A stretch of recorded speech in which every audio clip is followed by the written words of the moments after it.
عزیزان من. اینو شنیده سودیم بعضیا سنت را نخونده سوده. اگر خدا خواهد خدا 100 سال عمر تیاو فقط فرض بخون 17 رکعت در گردن ما شما در یک سوتکه شبانه روز فرضه. 2 رکعت بامداد، 2 رکعت پیش، 4 رکعت پیشین، 4 رکعت عصر، 3 رکعت فرض شام، 4 رکعت نماز خفتن. همگی چی میشود؟ انشاءالله 17 رکعت فرضه. اگر 17 رکعت فرض خدا عمرت 70 سال بخونی نماز خدا قبول نمیکنه. ایاد نبرار بکت حواره هم نکه این نماز هم نخونی میشه. رود سیاه به همون نمازت. کسی که محتد دماغ محمد بد میبینی تو رو تسیه میکنی میگه که ما محمد دوست میداریم، ما ارگینال دوست میداریم، به مذهب هم خیلی دلوال میکنه که ما فقط سنت محمد میکنیم. برای چی سنت محمد نماز نمیخونی؟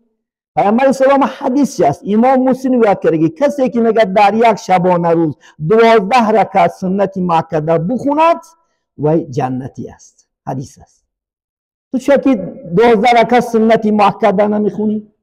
2 رکعت در بامداد، 6 رکعت در پیشین، 2 رکعت در شام، 2 رکعت در خفتن. همگی 12 رکعت. این یعنی سنت مؤکده میگن. این رسول الله یگان با ترک کردگی نیست که تو ترکش کنی. او خیلی دعوای دروغ میکن. یا در سفری مشهد سودم نماز سنت ترک داشتیم. با کدام اساس تو نماز سنت ترک میکنی؟ تا اساس بیار من دانشم. من چند بار گفتم نگریز بیار من تون اساس کار نتونم تو درون کن. او سفری که در دور رسول الله بود اگر این سفری رسول الله تو کنی خدا خواهد یک عمر اسلام ناراضی میشه. در دور رسول الله تکنیک نبود، ماشین نبود، سمالیات نبود، جیپی رسول الله خر نبود. در این خاک و در ای مکه تا مدینه 450 کیلومتر پیاده میرفت گشنه و تشنه. او حالتان رسول الله با گاه سنت ترک میکرد. چون امروز چی داره مشکلی؟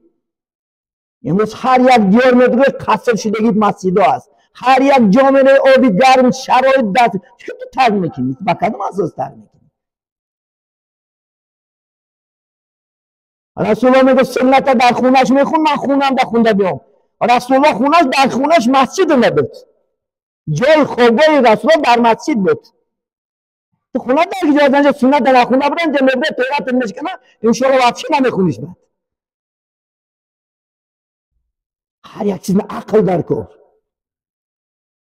اسلام قاعده ها داره. نشون چه خلقتی نمیگردی امروز تو سنت میکره؟ چه خلقتی نمیگردی ناموس میکنی؟ دستی را بخیر بره پیامبر سلام عموما مجلس زرزگی نیست من. نشه خلقتی بره کنی رسیه بره یپونیا بره حج بخیر بره. امروز سمالات نبوله گفته سوده میشه. نگی اگر راست سنت محمد از نمیکنی محمد زرزگی نیست. اینو معنی نداره با عقل. اسلام با زمان هماهنگه یک جا رفتن میگیره. از زمانه عروسا بخر می آوردنش. درسته؟ اگه بخر اشتون میرفتی، بخر فرغانه میرفتی، بخر سوخ میرفتی. امروز ماشین نه. امروز رسول زمینه میبرد سراخت انشاءالله بلکه لانکروز گفته میدادیم. کپتیوا پدرکش میکردیم. امتای محمدی علیه السلام. سمالیات خدا خود خونش را میموندن. پیغمبر دوست داره مخلصایی که میلیون مخلص داره. اینو معنی نداره. که تو ایمه بخر گشتن نکن ایمه نخلاقت دار بکنشم دار رسول الله. من رسول الله خونش 1 متر کوادراتی بود. چرا تو امروز خونش قصر داری میشم؟ چرا؟ 1 متر کوادراتی بود که حتی عایشه صدیقه یاد میکنه که گاها محمد سجده میکرد من پاچکام جمع میکردم. سجده کردن جا نداشت خونش. چرا تو امروز خونش خدا خود ایره ریمون داری؟ برمیش کردی دیگهش کرد. نکنش ناشم. اینو معنی نداره برای داره. تو کاری رسول الله اگر میکردی ممکن خواهد عموم راسیه نمیدیدی.